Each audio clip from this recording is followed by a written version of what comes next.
Hi guys, welcome to today's episode of Youth Inc. on Youth Plus Radio. My name is Zawadi, your host for today. We are a platform that is passionate about the youth and conversations that inspire the youth as well. And on today's episode, we have a very young entrepreneur who has inspired a lot of youth out there and young people. And one of the things is he's an orator, he's an author, he is an entrepreneur, and today we just want to understand his journey and this far that he has come. Ladies and gentlemen, we have Bennyhinn Walubungo with us today. Thank you. So tell us a bit about yourself. I know there's so many videos about you out there, so how would you like to introduce yourself to the world? Well, I am a 21-year-old. Currently, I'm a student at DC University, study international relations and also take political science. Apart from that, I do run a company called Abobi Consultancy. It's a consultancy firm that does executive speech writing and speech training. On the sides, the major thing is iSpeak Society, which is a CBO that seeks to train young people in 3 key areas: oratory, networking and packaging, and also the aspect of disruptive leadership, leading organizations in the 21st century. Yes, and currently an author of 4 books. Wow. Yes, so I'm just releasing 3 books next month. One called 360 Seconds of Destiny, how to introduce yourself in the first 360 seconds, how to say and what to say. Also a book called The 7 Questions the World Will Ask You, a book that teaches you how to package yourself and prepare yourself even as you keep on meeting people. And also a book called Tears of a Son, a book that talks about silent conversations that young men would like to have with silent fathers. Yes. Yeah, that is quite an impressive CV, I must say, especially at your age. Yes. And you've mentioned something that I'm sure also our viewers would like to know. You've mentioned something, CBO. Okay, what is that? Community-based organization. So it's purely a non-profit, non-profit organization. So that means all the things we do, the trainings, the events, we don't charge. So we do it more of a charitable purpose. Yes. Okay, so at this point, I'd like to assume, assume that this is your passion. Yes. Yes, and like, how has your journey been like so far? Well, the journey has been interesting. I can say it's been a disruptive journey a bit. I've had to make very radical decisions in the process.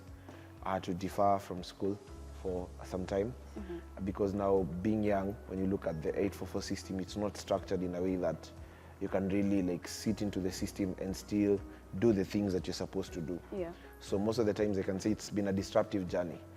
Sometimes it's very, very extreme highs, you know, released a book, made crazy sales, meeting new people, and then at the same time, very, very low lows, because now there are things that come that you hadn't prepared for.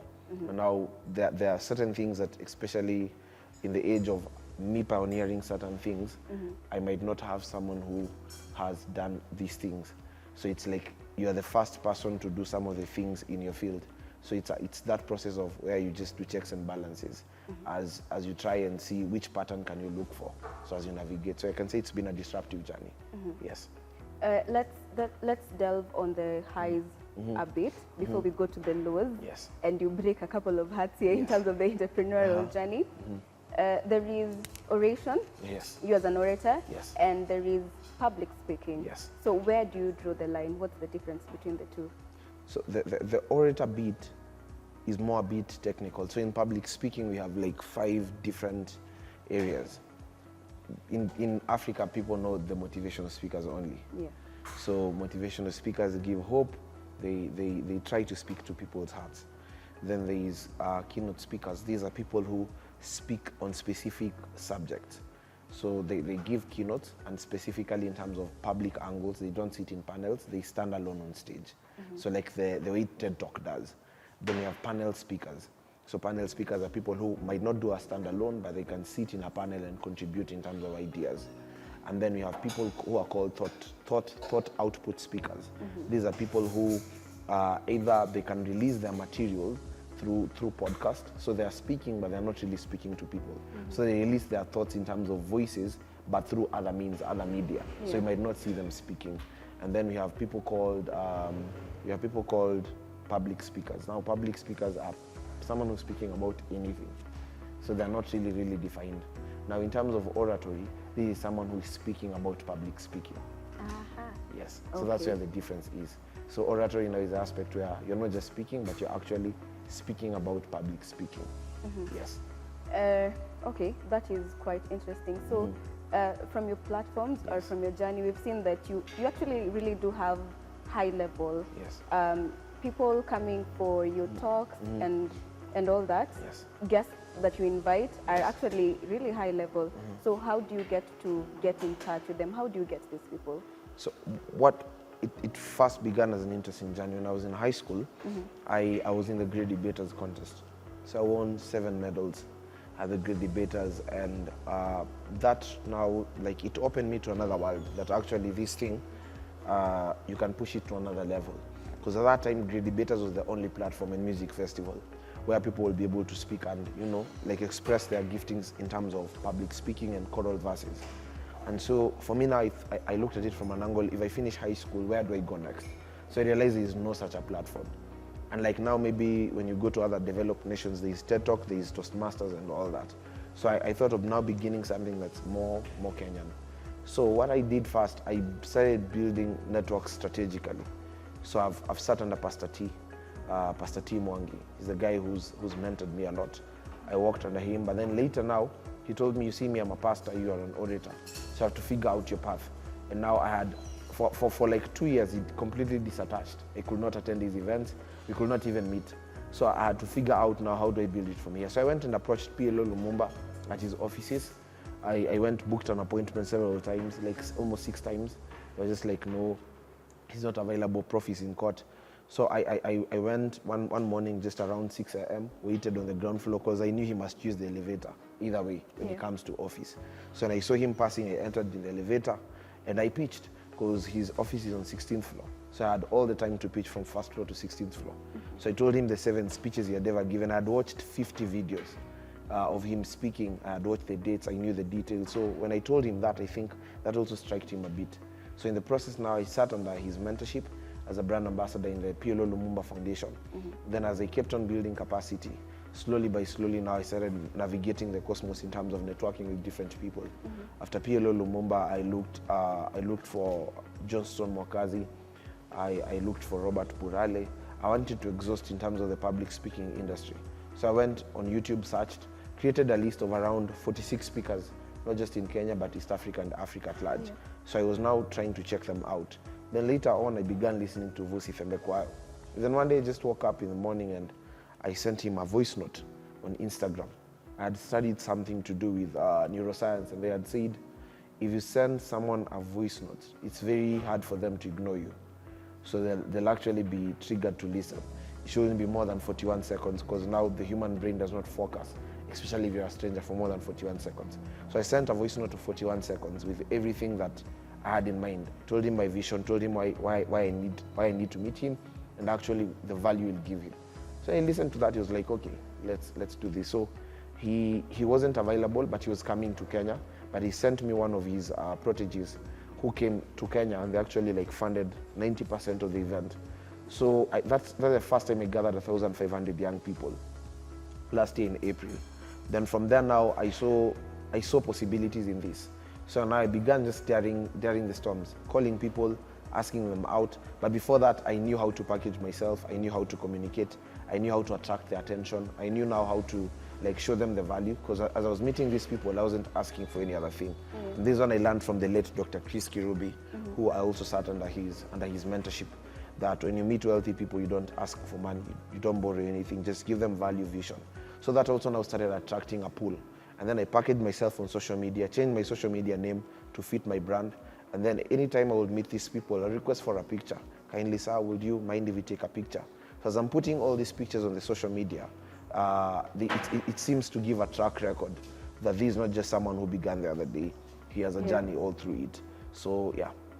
Okay, so in short, you're saying that even before you approach these people, you know how to brand yourself and package yourself in such a way that if you're given 30 seconds, Yes. you can be able to, articulate yourself. It's not just going there and, saying, hi, sir, and you have nothing else to say. Yes, yes. Well, I think that is a really good pointer for you guys. So just know how to, package yourself and speak to that. Okay, let's switch a bit now to Double B consultancy. Yes, tell us a bit about that. So Double B, now as time went by, I could get people calling me and they're like, now I'm going to give a speech tomorrow. I need you to prepare something. So I'm so passionate about studying and research. So I would always have something for everyone. So I remember there's a time someone sent me a speech.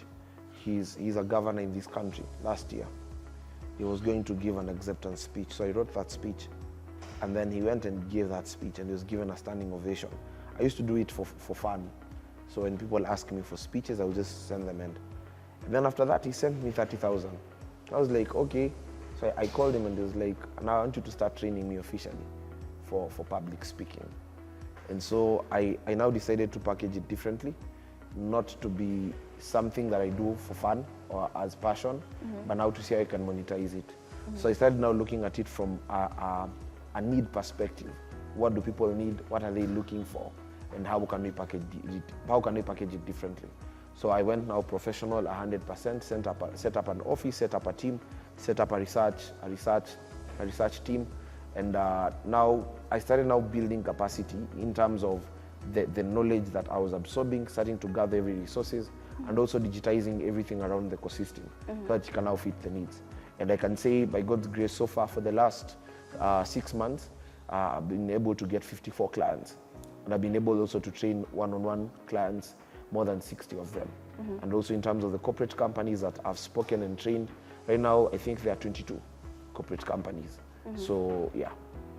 Okay, so for the benefit of those people who want to actually monetize something that they're passionate about, how do you come up with your rates or your rate card? How do you know how much to charge someone for different packages? How do you come up with that rate card? Okay, so you look at it relationally. So there are 3 types of relationships. There's progressive relationships, there's seasonal relationships, and there's one-time relationship. One-time relationships are purely monetary. You charge because you don't have any other association. Seasonal relationships are people who are your clients, but you're also learning from them. So to them, you charge them, but at the same time, also have it in mind that you're getting value as you build the relationship. Progressive relationships, like for example, by God's grace, I trained the daughter of the president, Charlene. So we do a few things with her. So when she approached me, these are progressive relationship because he's someone who can introduce you to other people and other places. So for that nature of relationship, you don't put the monetary basis first. If you cannot access that person, if it's a rare type of relationship, you speak from a language of this is what I would have charged, but because it is you can cover this basic cost. And whatever you think you can actually pay, I'll appreciate because you're getting more than just money. So you look at it from that angle, you look at it from relationally. Because if you look at it transactionally, there are things you might miss out. So you look at it relationally more than transactional. So you just look at it from that angle. Then from there, in terms of charging and rate cards, you also look at the sphere in general. Where do you stand? So like currently, if I can say amongst young people, I can say I'm somewhere. I can't like say the specific position, but I know I'm somewhere. In terms of the whole country, I'm somewhere but not yet there. So you look at it from that angle. So I also have mentors whom I ask questions, like Dr. Wale Akinyemi, where I sit close to them, and I ask them questions. How do you charge? How would you charge if it is this and all that? So when they answer me, I now come back, look at it, and then now create something. Okay, so being a young person Yes. and a CEO, Yes. what I'd like to understand is, do you have older people than you who are under you, and how do you manage such kind of relationship? Yes, I do. Actually, 60% of my team. So it's just coming from a place of wisdom in terms of managing those relationships. So I sit closer to very old people because now these are things you can't study in books, how to handle them, because these people are different. At times, they might be intimidated, so you need to know how to handle even conversations with them on their issues. So one, you just build a system. So they answer to a system, they don't answer to you. Then number two is that aspect of building the relationship past work. So in one way or the other, they will find you more approachable. And then also just making them understand that, by the way, I'm here, but then I also respect you as a person, but then we have to work. So also it's that aspect. And then also that aspect of also giving them constant affirmation that, by the way, I really honor you guys, you know, keeping on reminding them. So it keeps them also on tabs that, yes, I'm working for this person, but then they're not exerting the authority upon me. And then for me, I also learned it quite early enough. By the mistakes I made early, they are in relationships I lost in the path. And so now there are lessons I learned. So also there are things I can say now, one learns when you make a mistake in terms of how you relate with people. And then after you learn them, now there are mistakes you can't make. So it's also something that came as a learning process, and I'm still even learning. Okay. Yes. So now that you've said that there are a couple of mistakes that you've done and you've learned from them, now let us speak about your lowest times. You can just give one case scenario of how that moment was and how you came back up from it. Okay, so I remember last year, especially when we began the conventions and the county tours, there are times after an event, maybe partners have promised to sponsor an event, then all of a sudden you've gone to the event and everyone has pulled back. I remember there is a time, 24 hours to the event, almost like 3 partners pulled back when they just discovered, you know, this event, majority of the people attending are young people in campus. And they were like, maybe we won't get value. And these were like the major clients, the major partners. So that was a very low moment, because now I was in a place where, should I cancel the event? Should we not cancel? But then we went ahead to do the event. And now things were being bought in the middle of the event. And I can say that was the most successful event, able to gather 3,000 young people at MKU. So I can say that was one of the low moments. Also, at a certain point, because now we are a non-profit, and I can say the capacity at that time wasn't as much as it is this time. So most times you'll find leaders leaving because now they're in campus, they're young people, maybe they want to earn, and now the money is not there. There is no monetary benefits that they're getting. So there are times you'll wake up in the morning, leaders have left, and these are very key and strategic people. But then now I just had to figure out, but it was a very, very low moment, because at that point you even start doubting your journey. Yes. Okay, we'll speak a bit about you and how the future looks like for you. We've had so many young people come up, and in the middle of it, they get lost, they lose motivation. So what are the strategies that you have in place, or who are the people that you have around you, just to make sure that, you know what, this won't be my story, I want to keep growing and keep hitting different levels? So apparently, this is not a game of motivation. It's a cause. So there are days you're not motivated. There are mornings I wake up and I don't feel like. Yesterday we were pitching in 30 companies. So we sent out a team, and we were not feeling like doing it, but then we have to do it. So I can say it's a cause. When now it gets to a level where it's a cause, it's not about your emotions anymore. It's about doing what's supposed to be done. And also, number 2, there's the conviction. When you gain the conviction and see the impact, someone said, when your dreams are too big, some things are too small. And so when you see the conviction towards the dream, there's a way now you start building the muscles towards it. Now, what I've done, the team I'm building, I make sure that they have actually more capacity than I have. So expose them to high levels of mentorship. So if you're in charge of finance, my work is to introduce you to the CEO of a certain bank. If you're in charge of legal affairs, my work is to introduce you to the best law firm. So they get the best level of mentorship. And also, we ensure, part of my leadership team, we ensure that they also read books. So you have a book club within the organization. We do adequate research. We've also built capacity in terms of mastery. That can you communicate for the next 10 minutes as a leader fluently, eloquently, you understand the organization inside out. And you also understand how to get to people's hearts. So such things now, when I don't feel like doing it, there are people who can carry the burden. And then now it's from a place of, I give them the vision, let them run with it. So in the process now, I'm able to even balance. So even when I'm focused on these other things, the vision does not stop. So there are structures I've built around me. So I have 4 people in the organization here, people who are futuristic, people who their work is to think strategically. We have the people who are more of heart to heart. Their work is to look at how are people feeling? Are people okay? Are they contented? Is there any problem? So their work is to ask, how is everyone? They care. Their work is to give care, is to give love. to give the energy in the room. Then I have people who are more creators. They are creative, so their work is to think about the organization in terms of PR, in terms of what are people saying out there, what ideas should we come up with. Then I have people who are systematic and structured. Their work now is the paperwork. Their work is to make sure that systems are actually working. So when you have all these 4 people around you, especially as a young person, it sorts you out. But if you do everything, you'll get tired. So yeah. Okay. Before we even wind up, I'd like to understand, now that you usually have, you have one session after another. So before the day that you are supposed to have an event, what does your preparation process looks like? How do you position your state of mind? Okay. Before you do an event, for me, I sit at home, I meditate as I pray and prepare on what I'll speak. But then before that, we have a team of like 20 people who they don't do any other thing. Their work is to plan events, from how it will start to how it will end. So I realized that hack now late last year, and now I'm applying it in most of our events. It's because I realized there's normally a lot of pressure. You get drained, especially when you're about to do events. So I can say now this year we formed a team of 20 people who their work is just to plan, strategize, and think about it, brainstorm as we keep on building.